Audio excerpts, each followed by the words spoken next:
philanthropy.ca.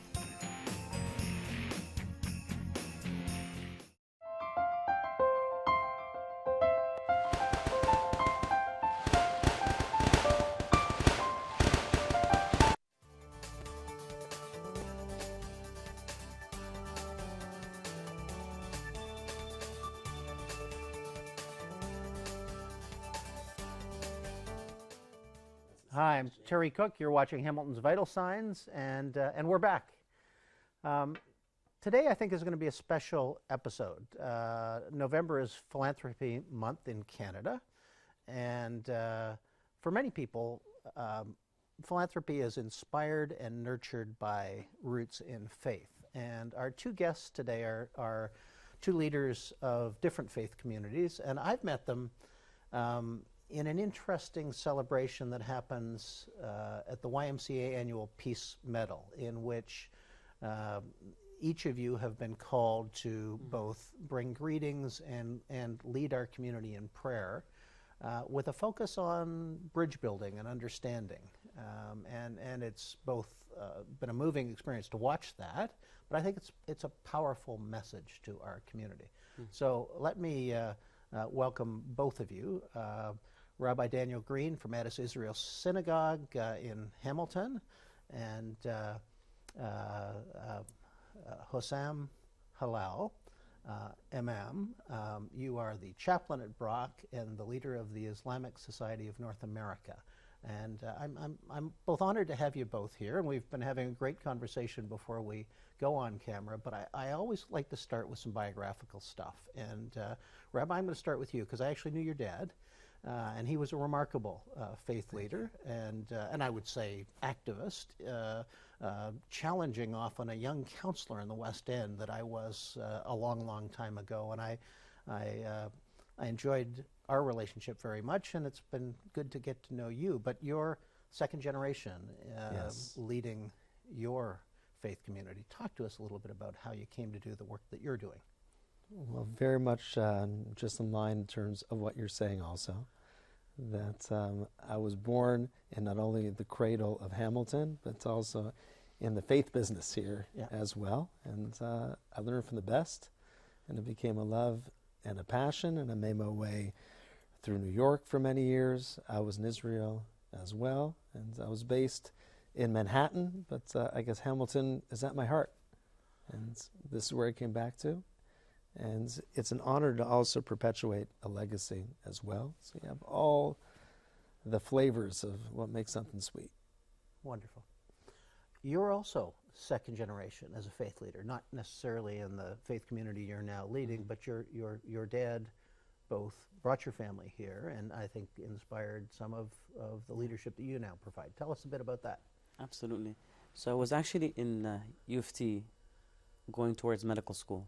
Mm-hmm. And once I got my admission, I had to basically take an elective. And when I took the elective, it was in Islamic studies. And that reignited my passion for the faith. And also gave me an opportunity to serve within, because we had to do some volunteer work, to serve in the community, to do some volunteering, some counseling. And that's when I decided, you know what, there's such a big gap in the community that medical school would be a great self-achievement, but I think it's a greater moral responsibility to serve as a religious leader. So I made the decision. I had been studying, of course, up to then. When I told my father, he was, of course, not quite happy. As you can imagine, you know, religious leaders are heavily overworked, underpaid, especially in the Muslim community. Well, and every immigrant parent, if I might say, course. wants their kid to be a doctor or a lawyer. Of course, of course. No, I'm guessing. Yeah, no, of course, that was it, yeah. I actually come from a family of doctors and educators, so I had no choice except to be a doctor and educator. Yeah, but it was... As do I, and I took a wrong turn into politics, but we don't have time for that. Yeah, it was, that was a decision. Made the decision to serve, and I have been blessed with that gift of service. So I want to ask, put you both on the spot. Quick reflection. Following in the footsteps of a parent can both be a great opportunity, but it equally opens itself to challenge because you inevitably are held to a standard based on the family history. And talk a bit about that. First of all, I did not have the temptation of turning down medical school to take this position. I just want full disclosure. We'll on check your that. transcripts. Yeah, not my challenge. Yes. Not my challenge. But yeah, I think that in life it's very difficult, particularly when you follow great men and great parents and great role models, to even try to enter into those shadows. But I think that may have been one of the hardest steps in terms of pushing forward in life. But ultimately speaking, you don't fill anybody's shoes. You just have your own shoes, and you got to make your own tread marks. And there's different ages, there's different challenges, and just trying to bring the best that you personally have to that equation and hope that resonates. I'm still here, and but we we'll make see our own what mistakes. happens. Make lots of our own mistakes. Yeah. Same question. Yeah, for me it was interesting because I grew up in a community and in a time where many people are questioning faith, having doubt in faith. Many people are turning towards atheism or agnosticism. But I grew up in a family which exemplified and embodied that faith. So for me, it wasn't a question; it was a lived reality. And having seen my father struggle, because when he came here, there was the language barrier, the culture barrier. I saw that he has a great message that was embodied in the house, all these great lessons, but there was a struggle to communicate that message forward. So for me, it was more of a continuation of the legacy. That, you know what, he has such a great knowledge, pool of information that he was able to transmit to me, and of course other teachers as well. But I found that I could do a better job at translating that to the context that we're living in, having grown up and spent most of my time now here in Canada. So it was a continuation of the legacy. Let's talk for a minute about the effect of faith on community, because you've mentioned that there are lots of young people that have left different faiths because they see it being misused to divide communities. And one of the things that has struck me, frankly, watching both of you in your leadership, is a conscious effort to reach beyond your faith community and to build bridges of understanding. And at a time in which, frankly, both synagogues and mosques have become the site of both acts of hatred and violence, I can only imagine that that's increasingly complicated. And also that your faith communities would be experiencing that in a way that would make them feel vulnerable. So talk about the responsibility of faith leaders to speak honestly to our broader obligations to community, and then a little bit about what it's like to be members of your faith today when they're witnessing acts both in Canada and around the world that would make them feel persecuted and vulnerable, there's a long and frankly complicated and sad history of that in both cases. So, Rabbi? A lot to unpack there, I know. No, It's a very loaded question. I think that we all recognize there is more hate that's in the world today, certainly more than in the past few decades. And if you try to identify what is it exactly, I think we're dealing with fragmentation and tribalization. And this is across the board. And it doesn't know any political extremes. People are just somehow coming together in their own groups and not having tolerance for any views that aren't like theirs. And this is symptomatic in every slice of society that you find yourself. And it's so important in today's day and age to be able for people to see beyond that, to be able to listen to another point of view, and to be able to see the image of God in each and every person. And I think if you look in the Bible, when it speaks about love thy neighbor as thyself in the book of Leviticus, that it's punctuated by the words, I am God. And the question is, what does love thy neighbor as thyself have to do with I am God? So the only way you can understand I am God is by loving people. And God says, if you love people, then you see me. If you don't love people, you don't see me. And I think that's the most important attitude, seeing that common denominator and having a vision that we can all get behind, which is bigger than our own fragmented realities we find ourselves in. So profound and true. Same question. I would resonate, of course, and echo what the rabbi has said. But I would add that one of the struggles of young people is the language of religious leadership is sometimes so abstract, and it's so suspended from the practical reality that it's sometimes difficult to relate to.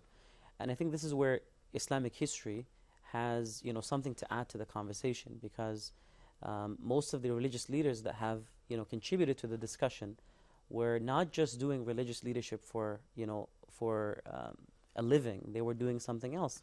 So most of them were businessmen who also, pursued religious studies. They were doctors, they were engineers, they were, philosophers, thinkers, scientists.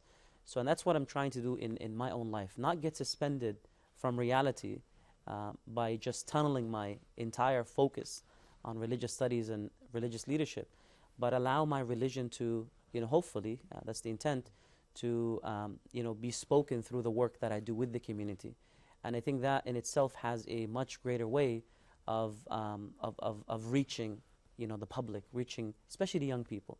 They don't want to be told this is right, this is wrong. They want to see it implemented through action. And I think that speaks volumes in every aspect of one's life. And that for me is the reason why I followed my father's footsteps. Seeing the love that he has for other people, seeing the love that he has for his family, the love that he has for the community, the love that he has for my mother, the love that he has for us. And I think that the concept of love, not just existing as a theory in mind, but existing as a lived experience, is such a heavy thing to see. Very, very powerful. Yeah. And on that important and profound note, we are going to go to a short commercial break. Imam Helal, Rabbi Greene, it's great to be with you. We're talking about Philanthropy Month and how faith informs our obligation to service and giving back in our communities. We will be right back after this commercial break. I'm Terry Cooke, and you're watching Hamilton's Vital Signs. Join Cable 14 as we bring you this year's Gallery of Distinction. For 25 years, the gallery has been honoring Hamiltonians who have had an impact on our community and the world around us. Celebrate the 25th Gallery of Distinction right here on Cable 14 and on cable14now.com.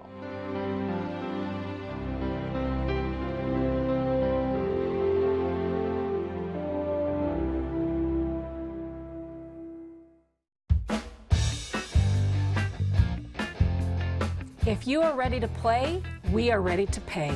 Kiwanis TV Bingo is coming your way. Pick up those $3 bingo cards at any one of almost 200 vendors around the Hamilton community. Tune into Cable 14 on Monday nights at 7 p.m. and win cash. Over $150,000 up for grabs this season. You won't want to miss it. Break a dabber. And we're back. I'm Terry Cooke. You're watching Hamilton's Vital Signs, and we're talking about faith in philanthropy with two faith leaders from our community. Imam Helal from the Islamic Society of North America and Rabbi Greene from Israel in Hamilton. I want to talk now about how faith informs both, frankly, your message to your congregants and, more importantly, the history of philanthropy and charity within the context of Islam and Judaism. And Rabbi Greene, why don't you start? Sure. I think when you think about the concept of charity and giving, I think that it is so enmeshed in faith that it becomes almost the cornerstone of what faith is. That we believe that God created an imperfect world, and we become co-creators with God. So when God gives it to the haves, it's to be able that they can be creators in the world around them. And it's a mindset. And if you fail to be charitable, you fail in the basic mission in life itself. And this is what God wants from us. And the word for charity in Hebrew is the word tzedakah, which I just found out is also similar in the Arabic, and that means justice. So why would charity be justice? It seems to be a completely different sort of motif. But the reality is it's a sense of justice because there are inalienable rights that everyone has. And when you are given blessing and bounty, if you don't share that, it's not even yours. It's yours to give to other people. You've been given this great empowerment by God himself. But it's an empowerment that comes out of the sense of the rights of others around you and your lack of ownership over what God has given you in that regard. Can I push you a bit further, because in the world that I work and live in, frankly, there is philanthropy that plays itself out in names on buildings, and I've always said there's a place for that, and I accept that for big institutions who need to build medical schools or libraries, that perhaps you need donors to do that. And then there's a faith that I witness almost every day of people who very quietly do important things, but in fact don't want any recognition. So where does the concept of reciprocity, recognition factor into the tradition of charity or philanthropy within your faith? I think there's two aspects to that. Maimonides lists 8 different levels of what charity is. And the two, I think, most important motifs are dignity to the receiver and a sense of anonymity of the giver itself. And I think those two somehow go hands in hands as well. But the more that we recognize, it's really not yours. You were given this for a specific purpose. If you were the chair of a foundation, that you recognize it's not your money. Exactly. It's money that's there to be given out. And even in those situations, it's difficult to take ego out of the equation. Yes, it is. But this is part of the exercise that is just as important to the receiver as it is to the giver. But I think that dignity equation is more important than anything else. And the more that we can give out of our hearts with a recognition that it's for others, the more it will be meaningful on all levels. Excellent. Same question. A little bit about the history of philanthropy within Islam. Sure. So when the Prophet Muhammad arrived in Medina, he left, of course, Mecca. There was a lot of persecution in Mecca, and a new community was established in Medina. The very first public address that he gave the entire community, he said, "O people, أفشوا السلام وأطعموا الطعام وصلوا بالليل والناس نيام تدخلوا الجنة بسلام," which is very beautiful. He says, spread peace and share your meals and pray at night when the world is asleep. You shall enter paradise in a state of peace. And that becomes the essence. Spread peace, not just a greeting, but in action. And the best way to, he says in another narration that the best way to build love between people is, again, to spread peace and to share gifts, to give from what God has given you. And again, it's important to remember that the word sadaqah itself, for us in the Arabic language, it means truth. So when you give, you're being honest in your faith. You're being honest in acknowledging that God is greater than you, that God has given you everything that you have. And by giving, you're, again, acknowledging that it's not yours. It is a responsibility that God has given you. Now, of course, we believe that God has created, beauty and perfection in the world, but the imperfections that exist in the world are human-made. For example, we are the ones that, divide wealth, and, we're the ones that create social boundaries and limitations and things that, socioeconomic limitations that prevent people, that allow certain people to have and certain people not to have. So we would look at it as Muslims as it's our responsibility and duty to fix and to build and to bridge the gap between, again, what God tells us and the reality that exists on the ground, in order to make, again, those who have more happy and more willing to give, and those who don't have, with dignity and respect, again, give them the ability to receive in the most beautiful of ways. And actually, you reminded me when we were talking about dignity, there's so many beautiful things in Islam, so many subtleties. Like when I'm giving charity, I can't give with the upper hand, because that assumes subconsciously a dynamic of power. I have and you don't have. So when I give charity, if I have to give it publicly, or I have to give it to someone without, making it, secret, I would have to basically extend my lower hand, and the person that is taking would have to basically have the upper hand, to remind them that you may be getting something physical from me, but you're giving me something much greater, which is the ability to invest in my relationship with God.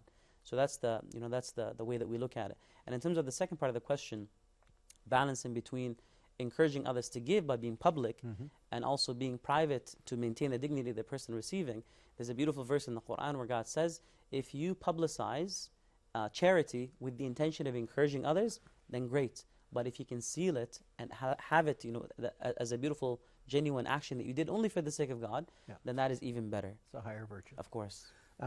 So Zadaqah, and I'll probably mess up the pronunciation, is central to justice. And I do want to bridge into, so where does the notion of social justice and working to make changes in the here and now that will affect people that have disadvantages or suffer oppression factor into your concept of the calling that you receive and of the work that your congregants are expected to do in our community?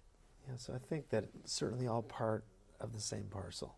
When you speak about charity, for example, getting back to Maimonides, the highest form of charity is to enable someone to stand on their own 2 feet.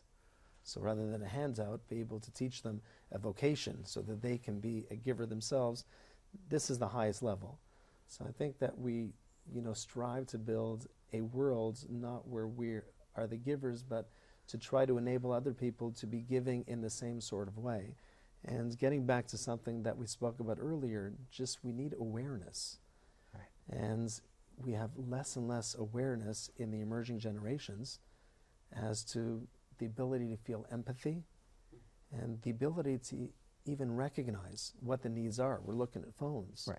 We're not looking at people's eyes. And to compound it, we're looking at phones and engaging in social media where, in fact, the basic underpinning is that we speak to people who have the same views. And in fact, the algorithms tend to, they compound that problem. So in fact, we're not looking for civil disagreements or the ability to better understand with people of different perspectives. We're in an echo chamber, and that's dangerous too. I think all that we're talking about here. This is the challenge of our age, I think. Indeed it is. So we need awareness and we need the ability to care.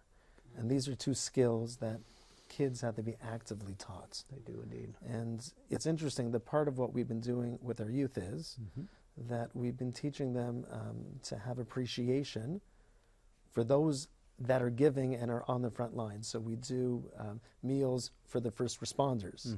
We do meals for the care workers at the nursing homes. And it's a step which is a little bit removed, but it's a step that tries to teach them that this is an important thing to do, not just from the receiving ends, but there are people out there that are role models and have that sense of appreciation. Yeah. Critically important. Same question on social justice. Where does it fit in the work that you do, and within the religious history that you come from? It is core. It is core. The justice, social justice, is the manifestation of faith. That's the way that we would look at it. When Islam came, the earliest things that Muslims tackled were social inequalities. The inequality between the rich and the poor, slavery, women's rights. Those were among the earliest things that the Quran addresses, if you look at the chronological revelation. And even within the Muslim community and outside the Muslim community, there's still a gap between the way things should be, based on the text and based on a clear understanding of that. And of course, the reality of how things, can be. I'm not going to sit here and say, we as a Muslim community are perfect. Of course, we're not. There are many people, and it's a global issue now. There are many people who quote the text, and with that comes, a great level of devastation and destruction and violence, and that's reality, and we got to admit that. And of course, even on a personal and a communal level, we have, Muslims who unfortunately are involved in great injustices, in the family, in the street, because of the failure to address and understand, the Quran as it should be, and of course because of all these other socioeconomic and political factors that are at play, including colonization and things like that.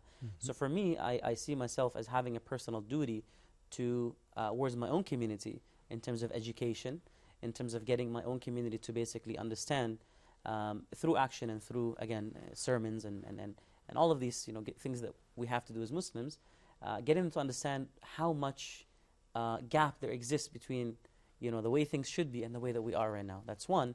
And then two, also advocating for my community and on behalf of my community so that they're understood, so that all these complexities that are happening within the Muslim communities are understood in the wider community, and that we all can come together to basically give and also, empower ourselves so that we can continue to give other people around us. And I love what, especially the point about, appreciating those who are giving. Because I'll give you an example, in my own life. One thing that my mother taught me, and this is an Islamic value, she said at the end of every class or at the end of every year, go and appreciate the teachers that taught you. And later on, I sat back and I thought to myself, actually, on the way here, I was thinking to myself, all these professors, all these teachers that I've had across, those many years, who have been a part of my success, including learning English and all that. Yep. It's my duty and it's my hope that one day, hopefully in the next couple of years when I'm more settled and finish all my education goals, I want to go back and say thank you to each and every one of them.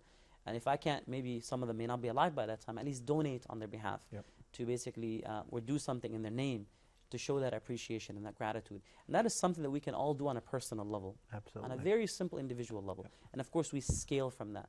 But there's a beautiful saying, and that is, the one who is missing something cannot give it. And I think a lot of young people nowadays, unfortunately, there's not that,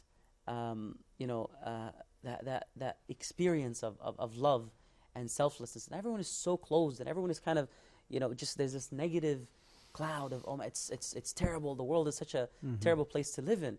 But there's a prophetic saying, and the Prophet Muhammad, he says that even if you have a seed in your hand and you hear the call to the end of the world, the apocalyptic call, some siren of some sort, still plant the seed. So that optimism, teaching young people to be optimistic, not to hold on to this negative mentality if it's all doom and gloom. No, you have a responsibility, and you can actually be either a part of the solution or a part of the problem. So allowing them and teaching them to be optimistic, I think, is a really important thing in the current day and age. On a perfect note on which to close, because sadly we are out of time. But I'm really thankful that we've had the opportunity, and to Imam Helal from the Islamic Society of North America, and to Rabbi Green of Edis, Israel. I want to thank you both for the leadership that you provide in your faith communities, but more importantly, across the board to our entire community. And I get the high honor this year of being the MC at the Peace Medal Breakfast, and I'm hoping that I'll be able to appropriately thank and recognize both of you in bringing your important messages of inclusion and tolerance to our wider community. So thanks for being with us. Thanks for sharing your wisdom, and I look forward to continuing our conversations as we go forward as friends. Thank you. I'm Terry Cooke. You've been watching Hamilton's Vital Signs. As always, you can follow us on Facebook and Twitter, and I hope you'll come back and be with us again next month. Take care.